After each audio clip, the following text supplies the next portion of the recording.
Hi guys, నాకు బాగా helpful అయిన ఒక చిన్న విషయాన్ని నేను మీతో షేర్ చేసుకుందాం అనుకుంటున్నా. ఐ థింక్ ఇది మీలో చాలామందికి హెల్ప్ అవ్వచ్చు. దేని గురించి మాట్లాడబోతున్నానంటే నిద్ర పట్టకపోవడం గురించి అనమాట. నిద్ర అనేది అది ఆటోమేటిక్గా మనకి క్రియేట్ అవుతుంది. దాన్ని మనం ఏదో స్ట్రెస్ చేసి రప్పించుకోవాల్సిన అవసరం లేదు. దానికన్నా ముందు దాని గురించి చెప్పే ముందు ఒక ఎగ్జాంపుల్ చెప్పాలి. ఏంటంటే ఇప్పుడు మన మొబైల్ ఉందనుకోండి, అది ఎప్పుడు షట్ డౌన్ అయిపోతుంది, అది ఎప్పుడు అంటే స్విచ్ ఆఫ్ అయిపోద్ది. మనం దాన్ని పూర్తిగా 100% యూజ్ చేసినప్పుడే కదా.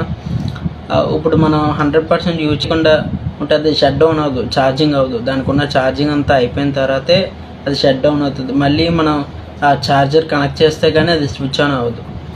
మన మధ్యలో ఒకవేళ ఫోన్ 100% ఉన్నా మనం దాన్ని షట్ డౌన్ చేసేవచ్చు, కానీ మనం స్విచ్ ఆన్ చేస్తే వెంటనే ఆన్ అయిపోద్ది. కానీ ఎప్పుడు స్విచ్ ఆన్ అవ్వకుండా ఉంటుంది, పూర్తిగా 100% ఛార్జింగ్ అయిపోయినప్పుడే కదా.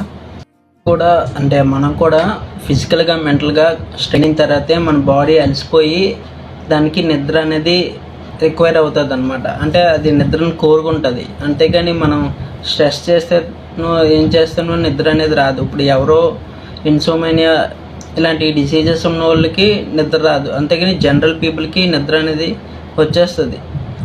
మనం జనరల్గా మనం చేయాల్సిన యాక్టివిటీస్ లాంటివి చేస్తే, అంటే ఫిజికల్గా కావచ్చు, మెంటల్గా కావచ్చు. జనరల్గా ఇప్పుడు ఎవరికి నిద్ర రావట్లేదంటే స్క్రీన్ టైం ఎక్కువ అవ్వడం దాన్ని బట్టే కాదు, జనరల్గా మనం చేయాల్సిన పనులు చేయట్లేదు, అందువల్లే నిద్ర రావట్లేదు.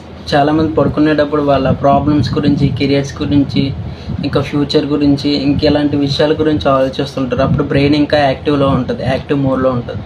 అలా కాకుండా మీ లైఫ్లో జరిగిన బెస్ట్ మూమెంట్స్ గురించి, మీ లైఫ్లో జరిగిన మంచి మెమరీస్ ఉంటాయి కదా, వాటి గురించి ఆలోచించినప్పుడు ఏంటంటే మన బాడీలో మన బ్రెయిన్లో డోపమైన్, సెరోటిన్, ఇంక ఎండోర్ఫిన్స్ ఇలాంటి హ్యాపీ హార్మోన్స్ ఉంటాయి కదా, అవి రిలీజ్ అవుతాయి అన్నమాట. అప్పుడు మన బాడీ రిలాక్స్ మోడ్లోకి వెళ్తుంది.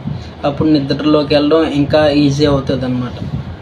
మీరు ఎప్పుడైనా ఈ విషయాన్ని ఆలోచించారా? మనం ఎప్పుడైనా లాంగ్ జర్నీ చేసినప్పుడు కానీ, లాంగ్ వాక్ వేసినప్పుడు కానీ టైర్డ్ అయిపోయి బాడీ స్లీప్ మనం బాగా టైర్డ్ అయిపోతాం, వెంటనే పడుకుని పోవాలన్న ఇది వచ్చేస్తుంది.